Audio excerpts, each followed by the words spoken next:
자, 이제 오늘 주시는 하나님 말씀 보도록 하겠습니다. 사무엘상 12장 1절에서 16절 말씀입니다. 여러분 성경책 다 펴시고요. 사무엘상 12장 1절에서 16절 좀 긴 본문인데 한 절씩 같이 교독하고 16절은 다 함께 한 목소리로 읽도록 하겠습니다. 하나님 말씀이라 합니다. 사무엘이 온 이스라엘에게 이르되 보라 너희가 내게 한 말을 내가 다 듣고 너희 위에 왕을 세웠더니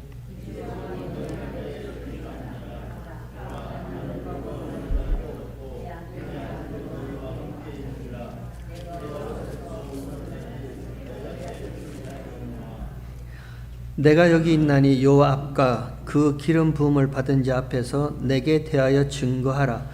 내가 네 소를 취하였느냐 네 나귀를 취하였느냐 누구를 속였느냐 누구를 압제하였느냐 내 눈을 흐리게 하는 뇌물을 네 손에서 취하였느냐 그리하였으면 내가 그것을 너에게 갚으리라.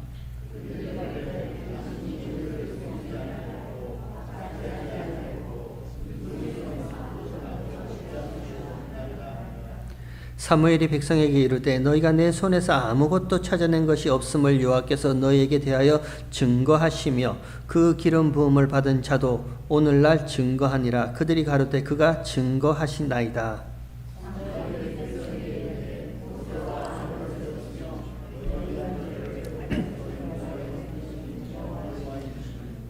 그런즉 가만히 섰으라. 여호와께서 너희와 너희 열조에게 행하신 모든 의로운 일에 대하여 내가 여호와 앞에서 너희와 담론하리라.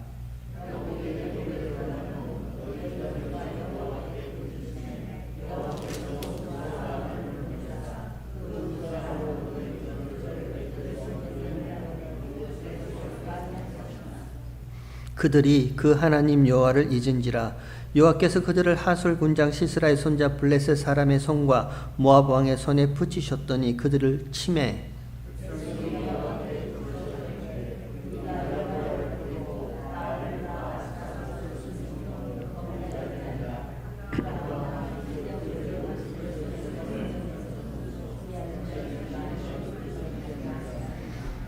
여호와께서 여룻바알과 베단과 입다와 나 사무엘을 보내사 너희를 너희 사방 원수의 손에서 건져내사 너희로 안전히 거하게 하셨거늘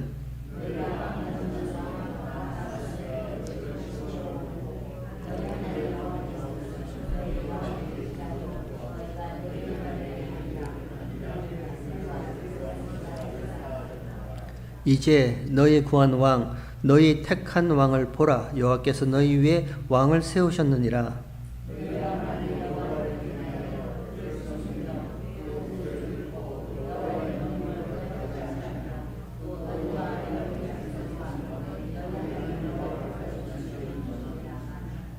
(15절) 너희가 만일 여호와의 목소리를 듣지 아니하고 여호와의 명령을 거역하면 여호와의 손이 너희의 열조를 치신 것 같이 너희를 치실 것이라. 16절 우리 함께 읽도록 하겠습니다.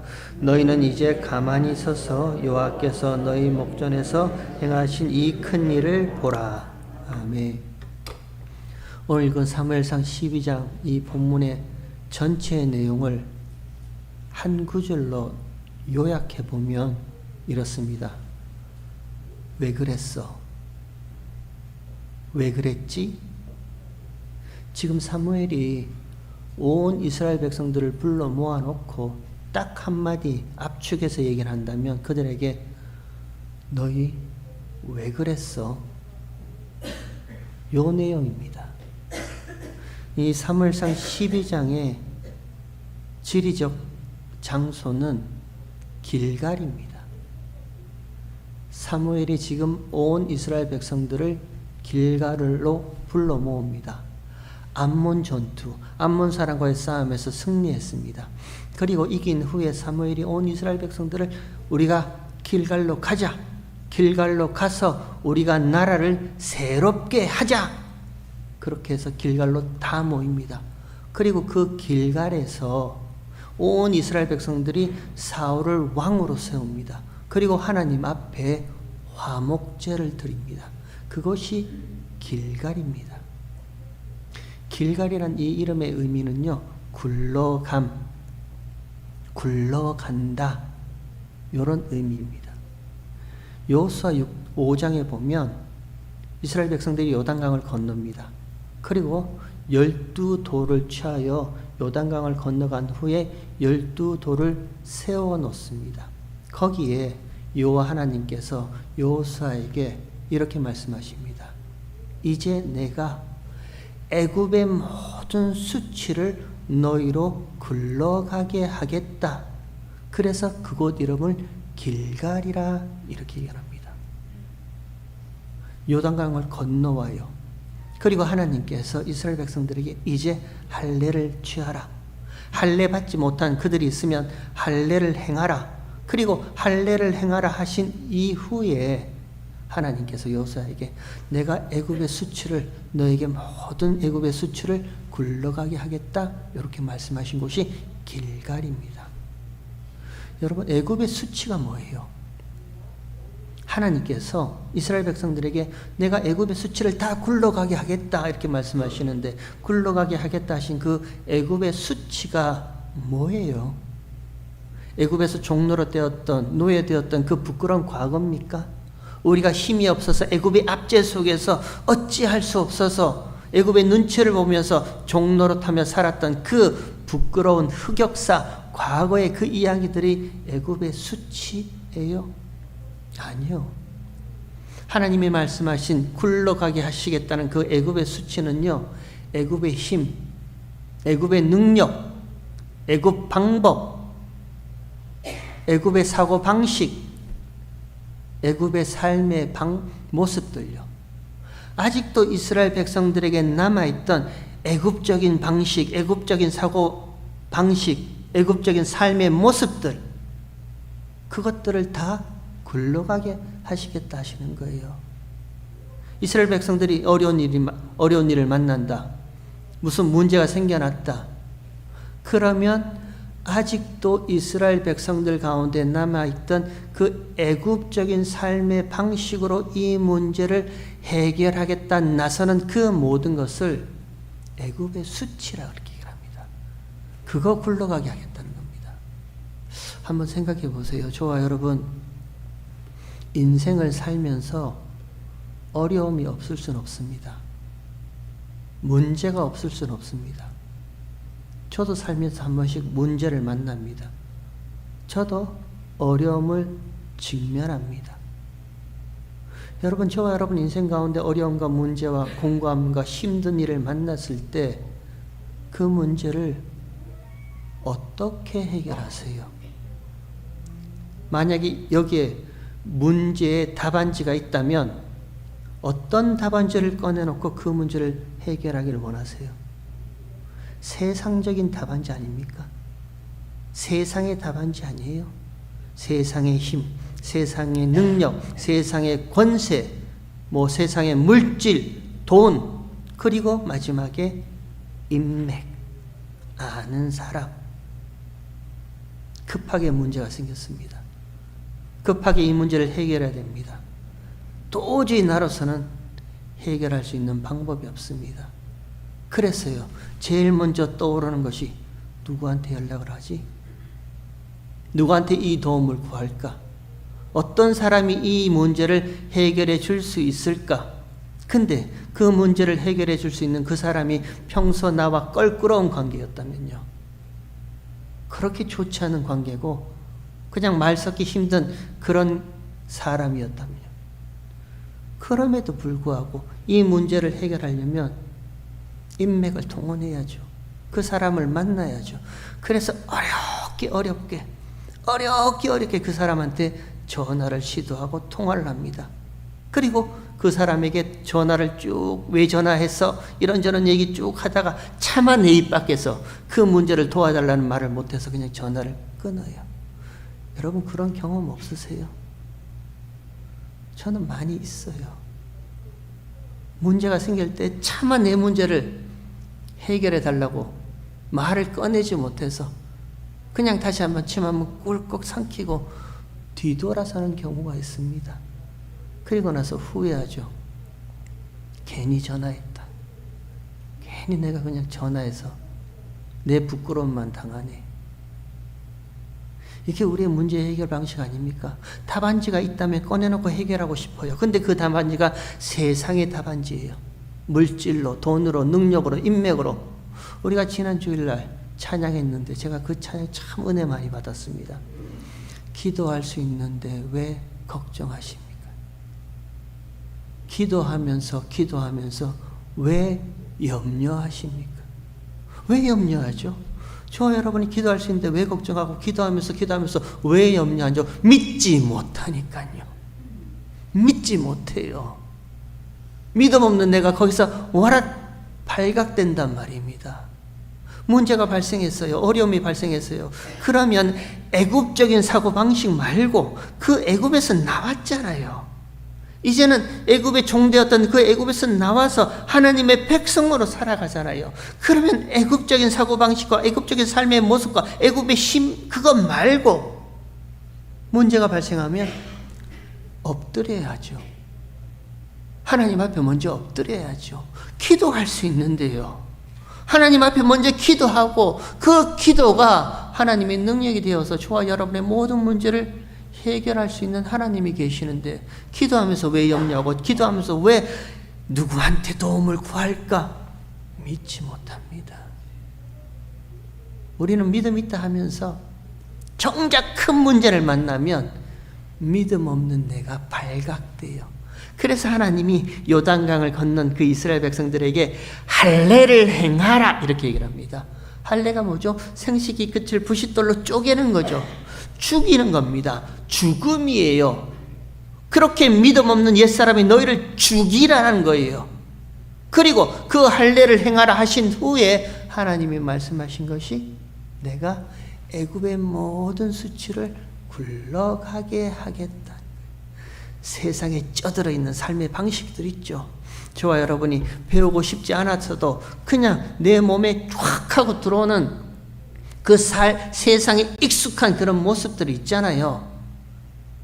그 모든 것들을 옛사람의 모습들을 하나님이 할례를 옛사람을 쪼개어 죽여서 이제는 새 사람으로 만들어서 하나님 나라의 하나님의 원리대로 하나님의 방식대로 내가 살게 하겠다. 애굽의 수치를 굴러가게 한 그곳이 길갈입니다. 사무엘이요. 암몬 사람과의 싸움에서 이긴 후에 모든 이스라엘 백성들을 길갈로 불러 모읍니다. 그리고 딱 던진 한마디가 우리가 나라를 새롭게 하자. 새롭게 나라를 하자. 그렇게 얘기를 합니다. 그리고 나서요. 그 다음에 사무엘상 12장에 사무엘이 이렇게 말합니다. 나는 늙었고 머리가 희어졌었고 내 아들들도 너희와 함께 있고 내가 어려서부터 항상 여호와 앞에서 너희 앞에 출입하였다. 너희가 그것을 다 봤잖아. 내가 어려서부터 하나님이 부르셔서 나를 선지자로 제사장으로 사사로 세우셔서 하나님 앞에 이렇게 사사로 선지자로 제사를 드리며 하나님의 말씀을 너희께 전한 것 너희 다 봤잖아. 우리 이제 모여서 같이 한번 담론하자, 이야기하자, 한번 따져보자는 겁니다. 내가 네 소를 취한 적이 있더냐? 사무엘이 말합니다. 내가 누구의 나귀를 강제로 빼앗은 적이 있니?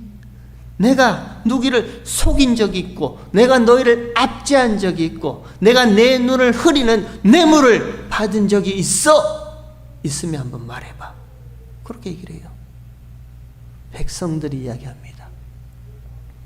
누구의 소를 나귀를 취한 적도 없고 속인 적도 없고 압제한 적도 없고 눈을 흐리는 뇌물을 받은 적도 없습니다.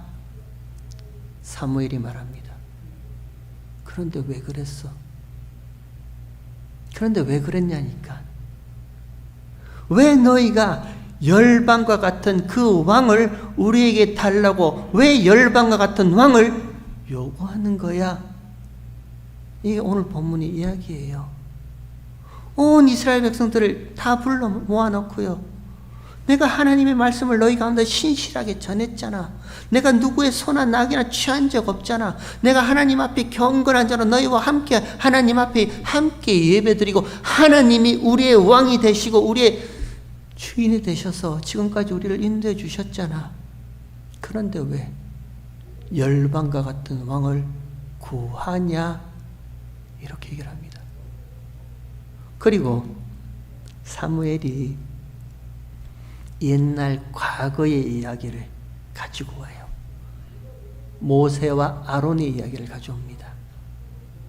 너희 조상 이스라엘이 애굽에서 억압당하고 있을 때 모세와 아론을 애굽으로 보낸 자가 누구냐? 여호와 하나님. 그 애굽에서 10가지 재앙을 쏟아부으신 분이 누구냐? 여호와 하나님. 야곱을 애굽으로 보내어서 요셉을 알지 못하는 그 왕이 세워나서 그들이 이스라엘 백성들을 압제할 때 그때 그 부르짖음을 듣고 모세와 아론을 애굽에 보낸 자가 누구냐? 여호와 하나님. 그들이 애굽에서 나와서 마주한 홍해, 이제 우리 다 죽었다. 뒤에는 애굽 군사가 달려오고 앞에는 홍해가 있고 우리 이제 다 죽었다. 그때 그 홍해를 쪼개어 마른 땅같이 건너가게 하신 분이 누구냐? 여호와 하나님. 너희가 광야에 들어갔을 때 물이 없다 불평할 때 그 반석에서 물을 나게 하신 분이 누구냐? 여호와 하나님. 먹을 것이 없다 불평할 때 만나와 메추라기로 너희를 먹이시고 불기둥과 구름기둥으로 너희를 인도하신 분이 누구냐? 여호와 하나님. 사무엘상 12장은요 어찌 보면 이제 늙어 머리가 휘어진 사무엘의 마지막 설교의 한 부분입니다. 이제 사무엘은 세상 밖으로, 역사 밖으로 사라집니다.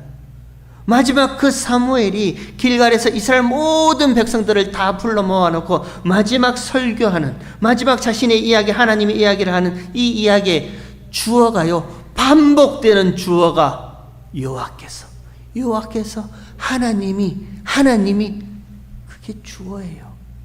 하나님이 다 하셨잖아. 하나님이 다 인도하셨고 여기까지 너희를 인도하셨잖아. 그런데 너희가 왜 열방과 같은 왕을 세워달라 요구하니? 왜 그랬어?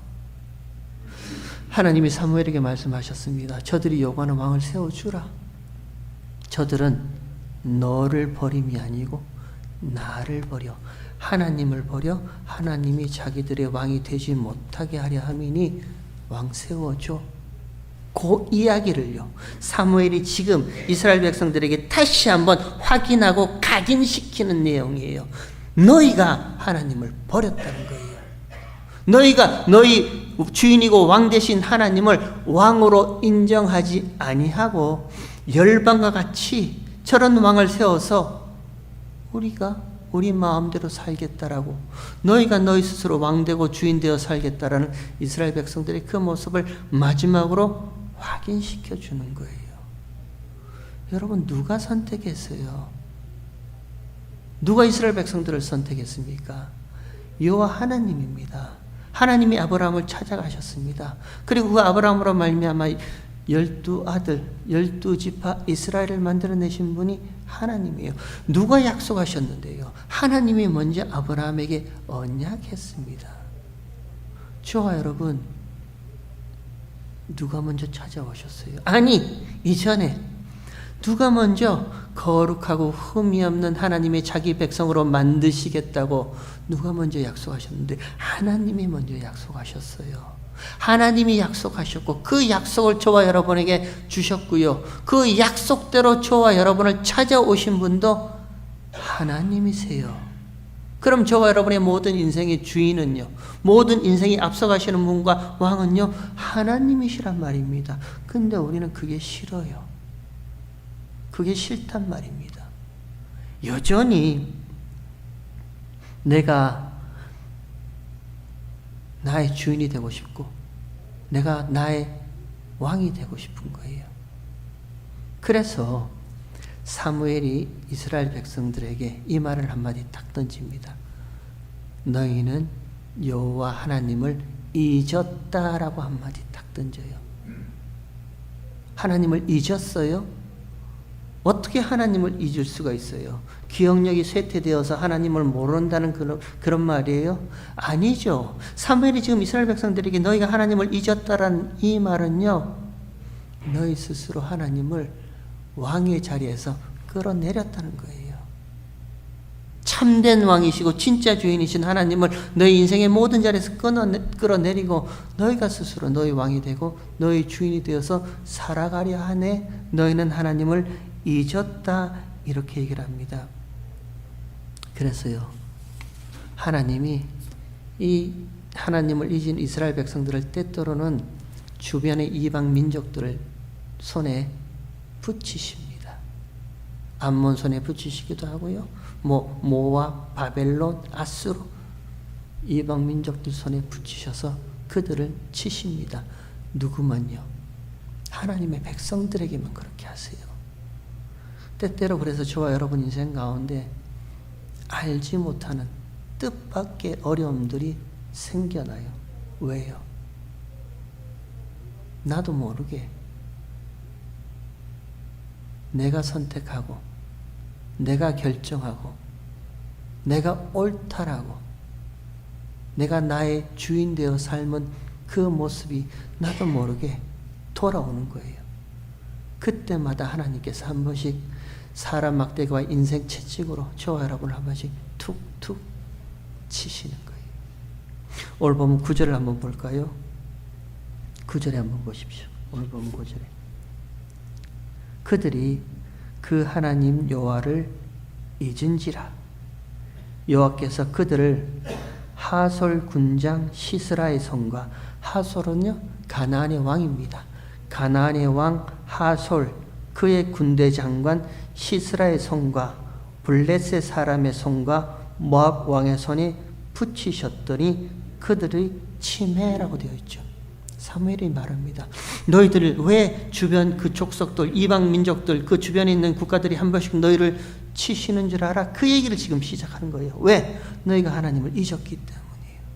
너희가 하나님을 왕의 자리에서 끌어내렸기 때문에. 지금 사사시대잖아요. 이제 막 사사시대를 다 통과하고 이제 막 왕정시대로 돌아가는 이 시간이잖아요. 이 시간에 사사시대의 특징이 뭐죠? 그때에는 이스라엘은 왕이 없으므로 각각 자기 소견에 옳은 대로 행하였더라. 자기가 자기 주인이 되어 살았던 그때입니다. 여전히 그 모습이 남아있는 거예요. 너희가 왜 하나님께서 이방 민족들의 손에 붙이시는 줄 알아? 그 이유 때문이야. 너희가 하나님을 잊었기 때문이야. 그리고 나서 10절에요. 백성이 여호와께 부르짖어 가로되 우리가 여호와를 버리고 바알들과 아스다롯을 섬김으로 가나안 신입니다. 범죄하였나이다. 그러하오나 이제 우리를 원수들의 손에서 건져내소서. 그리하시면 우리가 주를 섬기겠나이다 하매 11절 여호와께서 여룻바알, 여룻바알은요 기드온의 또 다른 이름입니다. 기드온의 별명이에요. 여룻은 싸우는 자라는 의미고 바알은 바알 신입니다. 그래서 바알과 싸우는 자, 기드온의 별명입니다. 여호와께서 기드온과 베단은요 바락입니다. 바락과 입다와 나 사무엘을 보내사 너희를 너희 사방 원수의 손에서 건져내사 너희로 안전히 거하게 하셨거늘 이렇게 해주었잖아. 하나님께서 너희가 부르짖을 때마다 이렇게 사사를 세워서 하나님의 사람을 보내어서 너를 건져내어 주었잖아. 그럼에도 12절 너희가 암몬 자손의 왕 나하스의 너희를 치러옴을 보고 너희 하나님 여호와께서는 너희의 왕이 되실지라도 너희가 내게 이르기를 아니라 우리를 다스릴 왕이 있어야 하겠다 하였도다라고 사무엘이 이스라엘 백성들의 아픈 지점을 콕 찌르는 거예요. 지금까지 다 여호와 하나님이 다 해주셨음에도 불구하고 급한 일이 생길 때마다 누가 나선다고요? 내가 나서는 거예요. 내가 나서는 거예요. 하나님 앞에 그 문제를 내어드리지 못하는 거예요. 하나님께 그 문제를 맡기지 못하는 거예요. 내가 해결하겠다고 내가 나서는 거예요. 딱 그 얘기, 그 아픈 지점, 믿음 없음의 그 지점을 딱 꼬집어냅니다. 그리고 나서요 13절에 이제 너의 구한 왕, 너의 택한 왕을 보라. 여호와께서 너희 위에 왕을 세우셨느니라. 14절 너희가 만일 여호와를 경외하여 그를 섬기며 그 목소리를 듣고 여호와의 명령을 거역하지 아니하며 또 너희와 너희를 다스릴 왕이 너희 하나님 여호와를 쫓으면 좋으리라마는 15절 너희가 만일 여호와의 목소리를 듣지 아니하고 여호와의 명령을 거역하면 여호와의 손이 너희의 열조를 치신 것 같이 너희를 치실 것이다 말합니다. 조건이죠. 조건부죠. 어디서 많이 듣던 이야기 같죠. 너희가 내 목소리를 청종하고 내 모든 명령을 지켜 행하면 하나님 이스라엘 백성들에게 율법을 주시잖아요. 그 율법을 주시고 예레미야 11장 4절인가요? 하나님이 이렇게 말씀하시잖아요. 너희가 내 모든 목소리를 청종하고 내 모든 명령을 지켜 행하면 너희는 나의 백성이 되고 나는 너의 하나님이 되리라. 딱 그 모습이 이야기하지 아니에요. 너희가 구한 너희 열방의 왕, 너희의 택한 왕을 보라. 여기 왕 세웠다. 그리고 너희와 그 왕이 나의 모든 명령과 내 목소리를 청종하고 지키면 좋으리라마는 그렇지 못한다는 거예요. 그렇게 할 수 없다는 거예요. 율법을 지켜 행하면 하나님 앞에 의로운 자 될 수 있는데 율법을 지켜 하나님 앞에 의롭게 될 수 있는 자 아무도 없다는 거예요. 그래서요, 청종하지 못하고 명령을 지키지 못하면 내가 내 손으로 너희를 친다 이렇게 말씀하세요. 꼭 하나님이 율법을 주시면서 하나님 말씀하시는 것과 똑같이 그렇게 이야기를 하는 거예요. 너의 구한 왕, 너의 선택한 왕을 보라. 어찌 보면 그렇진 않겠지만 사무엘이 지금 이스라엘 백성들을 비아냥거리는 겁니다. 한번 잘 되나 보자. 너희 구한 왕, 너희 택한 왕 한번 잘 해봐. 여러분 누가 선택합니까? 이스라엘 백성들이 선택했습니다. 누가 구했어요? 이 왕을 이스라엘 백성들이 구했어요. 내가 선택하고 내가 구한 것은요, 그거 우상입니다. 다른 거 우상 아니에요. 내가 택하고 내가 결정한 그것이 우상이에요. 하나님이 에덴에 생명나무를 두셨습니다. 그리고 동시에 선과 악을 알게 하는 나무를 두셨습니다. 그리고 하나님이 말씀하시죠. 명령하십니다. 율법을 주십니다. 먹지 마. 근데요, 쳐다본즉 보암직도 먹음직도 지혜롭게 할 만큼 탐스럽기까지 해서 먹죠. 먹는 것을 누가 선택합니까? 먹는 것을 누가 결정해요? 내가 한 거예요. 거기에 그 결정에 머리에 옛뱀이라는 그 속삭임의 잔상이 남아있죠. 정령 죽지 않는다 하더냐, 정령 먹지 말라 하더냐, 정녕 쳐다보지도 말라 하더냐. 괜찮아, 먹고 너도 하나님과 같이 하나님 자리에서 선과 악을 구별한 자 돼. 그게 왜 나빠? 옛뱀의 그 속삭임 네가 할 수 있잖아. 네가 책임져. 네가 다 하면 되잖아. 그 옛뱀의 속삭임의 잔상이 머리에 남아있단 말입니다. 그리고 선택하고 결정하고 내가 먹어요. 그게 우상이에요. 저와 여러분 하나님 말씀에 순종한다면서요? 하나님이 인도하시는 어디라도 우리는 하나님 바라보며 따라간다면서요? 그러고 싶어요. 근데 옛사람의 육체가 남아있는 저와 여러분의 이 몸에는요, 이 머리에는 그 옛뱀의 속삭임의 잔상이 아직도 남아있단 말입니다. 무슨 일만 생기면, 큰 일만 생기면, 어떤 어려움만 생기면요, 그 잔상이 머릿속에 떠올라요. 네가 결정해, 네가 선택해, 네가 책임져, 네가 다 하란 말이야. 책임지라는 건 아니죠. 책임은 딴 사람한테 돌려요. 너 때문에, 당신 때문에 그랬잖아. 책임은 딴 사람한테 돌리는 거예요. 그 잔상이 남아있기 때문에 하나님 앞에 달려나가서 엎드리지 못해요. 순종요? 절대 저와 여러분의 옛사람은 못한 겁니다. 딱 그 얘기를 사무엘이 하고 있어요. 너희가 구한 왕을 보라. 너희가 택한 왕을 보라. 그 택한 왕과 함께 하나님의 말씀을 청종하고 그 명령을 지키면 좋으리라마는 그렇게 될 수 없어.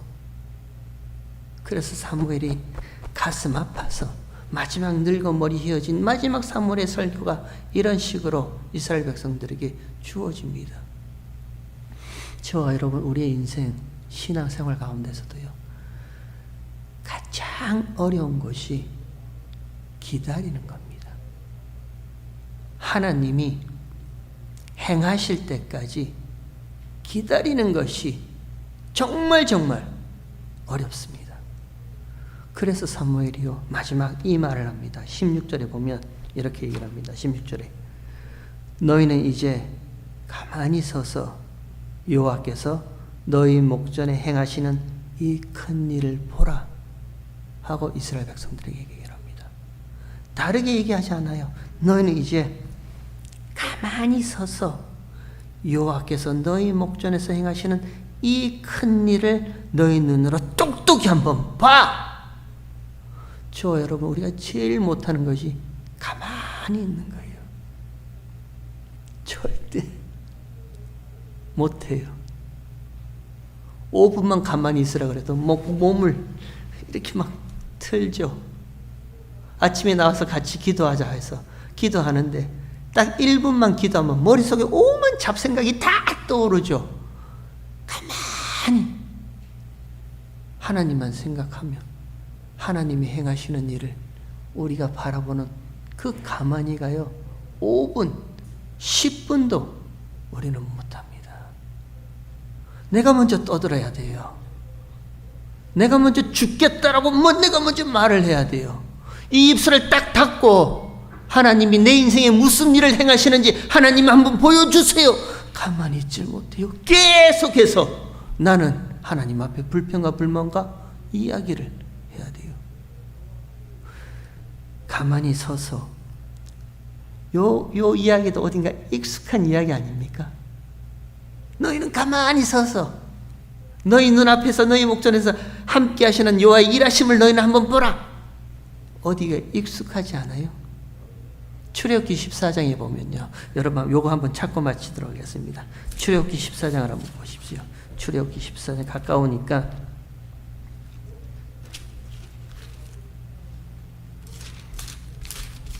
출애굽기 14장 성경 한번 다 찾아보세요. 출애굽기 14장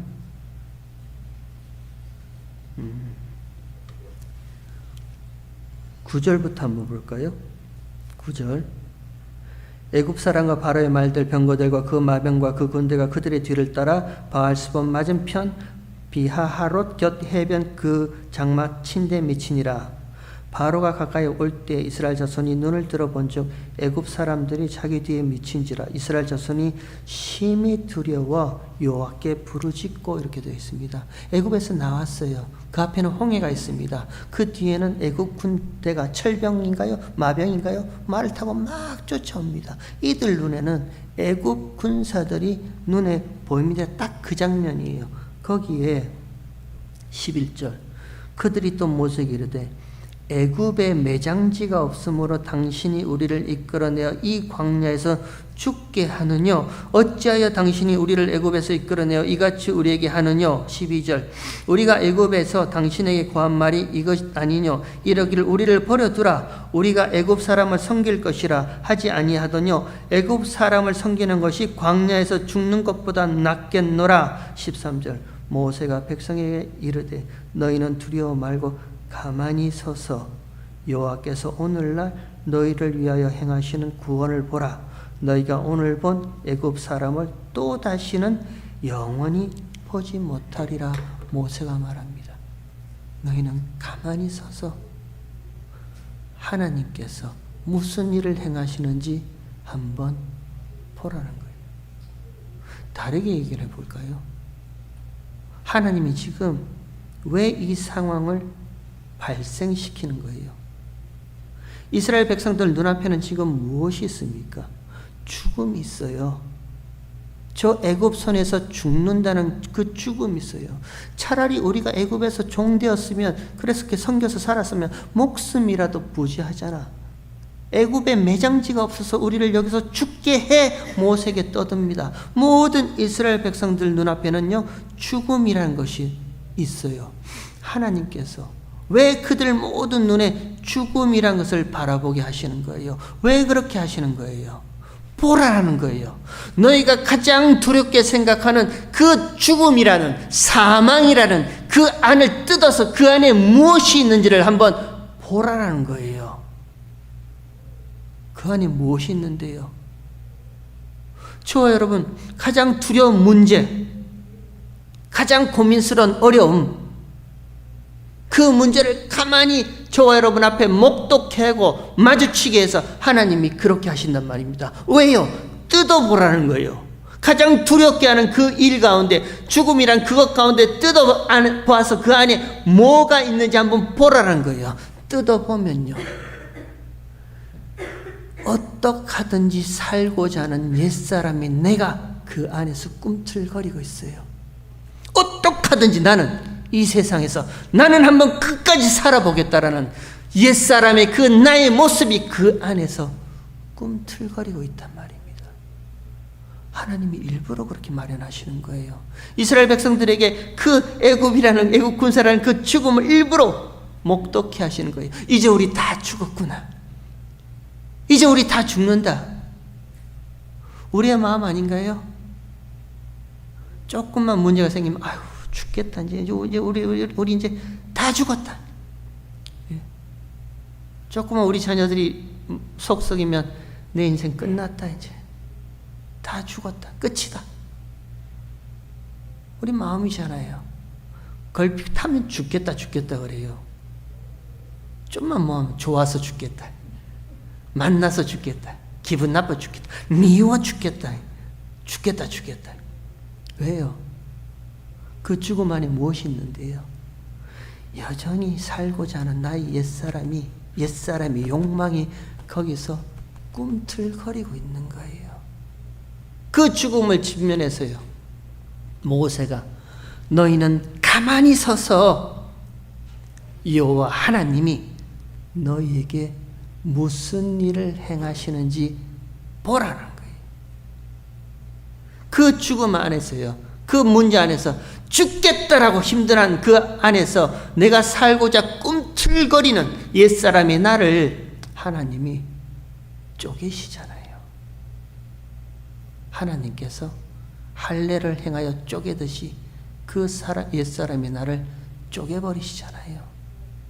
하나님께서 여전히 살아보겠다라고 발부둥 치는 저와 여러분의 옛사람을 쪼개신단 말입니다. 그러면요, 그 죽음 안이 새롭고 산 길이에요. 거기가 새롭고 산 길입니다. 정말 죽겠다라고 힘들어서 만난 그 문제 안이 시험 당할 즈음에 내어주시는 하나님의 피할 길이 그 안에 있단 말입니다. 여러분, 그게 십자가 아니에요. 그게 십자가잖아요. 우리가 이 인생을 어떻게 문제를 해결하고 어떻게 풀어나갈까요? 내가 이렇게 하고 저렇게 하고 그렇게 해야 됩니다. 저도 그렇게 삽니다. 이 문제는 이렇게 하고 저 문제는 저렇게 하고. 근데 가장 근본적으로 저와 여러분이 먼저 시작해야 할 것은요, 하나님, 이런 일들이 내 인생에 왜 일어납니까? 하나님이 이런 일들로 하나님이 무슨 일을 행하시려고 그 일을 하고 계십니까? 가만히 서서요, 입을 다물고 저와 여러분 인생 가운데 행하시는 하나님의 일하심을 보게 된다면 그 안이 새롭고 산 길이고 생명의 길이고 저와 여러분의 모든 문제를 피해 나갈 수 있는 피할 길, 하나님이 내어주시는 피할 길인 줄 믿습니다. 여러분, 거기가 십자가예요. 바라기는요, 그 십자가 앞에서 가만히 서서 지금까지 저와 여러분의 인생 가운데 하나님이 어떤 일을 행하셨는지 하나님의 행하신 모든 일을 가만히 서서 한번 지켜봤으면 좋겠습니다. 저와 여러분을 가장 두렵게 하는 일, 가장 힘들게 하는 일, 그렇게 부르짖어도 해결해 주지 않는 일, 바로 그 일 안에 생명의 길이 있고요, 피할 길이 있고요, 하나님의 내어주신 새롭고 산 길이 바로 그 안에 있어요. 통과했으면 좋겠습니다. 십자가 앞에서 죽겠다 죽겠다 살려달라고 소리만 지르는 것이 아니라 이제 저와 여러분은 그 십자가의 죽음을 예수님과 함께 통과했으면 좋겠습니다. 그리고 그 통과한 너머, 십자가 이 너머에요, 고난 이 너머에 하나님의 행하신 영광이 어떤지 그 영광을 같이 즐거운 마음으로 즐기고 누리고 살아가는 저와 여러분 되길 주의 이름으로 축원합니다.